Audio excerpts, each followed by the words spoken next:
Hi, everybody. It is Kristen here, and welcome to the official after show. My official after show. It's not the official after show. My official after show for My Golden Blood, episode 7. Wow. Okay, first of all, ending on the note that it did, I am still a little bit frazzled. To be honest. But I think let's just kind of start at the beginning. So basically, if you're new to this channel and to my after shows, I'm just going to kind of talk about what happened in the episode. You have a quick recap and then some of my theories and thoughts on what I think is going to happen.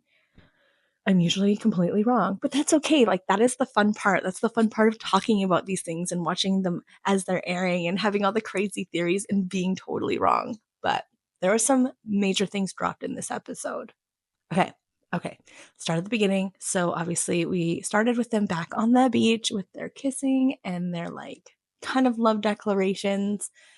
I would call it a love declaration with each other, but also realizing the severity of the situation and kind of what is happening with them. The next day, Mark and Tong find out that Nackam was actually there and how he's continually infiltrating and trying to infiltrate their crew to obviously get closer to Tong because they know that he knows that he's the Golden Blood.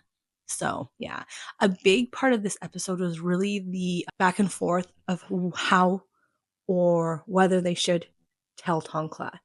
Because I think they did start realizing that Tongkla, he's not the weakest link, but he was the link and he is where Nakan was going to go for to try and get to Tong. Because we know that Tong is very afraid of putting his friends in danger and he thinks that everyone he's close to is in danger because of him, which yes, true, but I've been saying for the entire time, and like Tonkla said at the end, he is in more danger if you don't tell him. So I'm glad they told him. I'm kind of jumping ahead. Okay, so what else happened? So Tong realized that this is super serious. He is in danger and he has gone to go and live with Mark again, which has kind of caused some strain between him and Tonkla because Tonkla, again, doesn't know what's going on. That's his best friend for 20 years. That's his brother. It's not even his best friend. That is his brother. They are everything to each other. And he's been pushed back. And Tonkla can tell that Tong is holding things from him and lying. And it's hurting him, which hurt people make for easy prey, obviously. So Tong and Mark actually go and stay at Auntie Wan's house in her secret room with the bookshelf, which was so freaking cool. They go and they stay in there just because they know that Nackam is going to stop at nothing to get to them. Through all of this, Tara has actually become ill or weak, something just overuse of her powers, and Mark has been trying to help her. They've been giving her artificial blood to try and bring her back. And this has caused her to kind of be out of the loop of things and out of commission, which has given Nackam a opportunity to slide in and become director of their board. I'm guessing the board of vampires. I don't really actually understand, but but he's trying to position himself so he's in charge because he definitely has a side. He has his side. It seems like there's Mark and then there's Nackam on each side. And I'm gonna say good and bad. I don't know where Tara fits in. I don't know because I don't trust her. And is it because she is the bad mom in The Secret of Us in the affair? I don't know. But I have an immediate suspicion of her. Okay. So now we have Tong and Tonkla are both at Tara group because Tonkla was invited there by the professor. He was totally used as bait. And this has given the opportunity for Nackam to have access to Tong. Now, this is what's surprising, and this is what I want to talk about because I feel like this was the most major part of this entire episode. So Nackam has Tong cornered, right? He has his arms around his neck, and he's literally trying to hypnotize him into joining his side, but it doesn't work.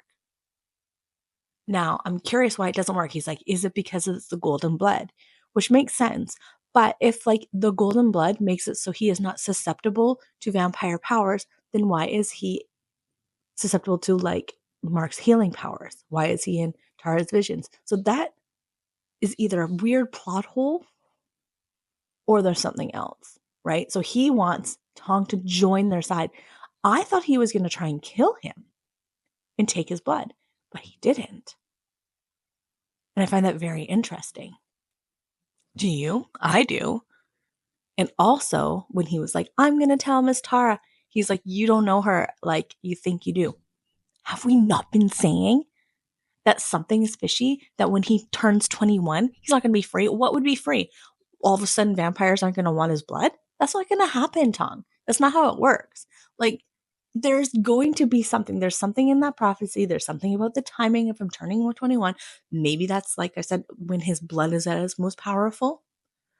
Whoever takes control of that blood during that time is going to be like vampire supreme.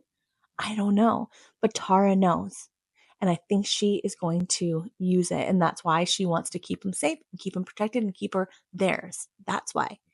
And I don't think Mark knows. Mark, I don't think has a clue, but I think they're going to use this to cast suspicion and doubt for Tong on Mark. Like he's going to be like, you used me. You have been keeping me safe for this purpose. You don't love me. Like you knew the whole time and you tricked me. That's what I think is going to happen. Oh, it makes me mad just thinking about it. I would love to know if you think I'm totally crazy. If you think I'm crazy, oh my gosh, tell me. I will not be offended at all. But if you have a book spoiler, don't say a single word, okay? Because that just ruins everything for everyone. Did I cry in this episode? Yes. And I cried because of the whole Tonkla and Tong scene. I love them. I love their friendship. I love Tonkla. I love everything about it. I just love how much he cares. And he is like, you are literally my brother. You are my best friend. I through zombie apocalypse, volcanic eruptions, I will literally always be there for you, beside you. That was so good and it made me cry. I don't care if that seems silly, but it made me cry because I thought that was just so like their relationship. It was such a good scene. And I love a good friendship in these shows. Like, I love a good friendship. And now Tonkla is with them, which is where he should have been the whole time. And I get the plot. I get it's all for the plot, but he should have been there the whole time because he was not safe. He was not safe by himself. And then we got to the end where they were getting it on and he bit his lip. And that was very intense. And I don't want to like get all like fangirly about it, but that was a very good scene. They did a very good job. There's something like these are the things that like catch my eye are certain hand placements. And there were some certain hand placements that were like top notch. That's it. I have not watched the previews for the next episode, so I have no idea what's going to happen. Please don't give me any spoilers in the comments. And I will talk to you guys at the next episode. Please leave your theories, everything. I want to hear. Let's chat.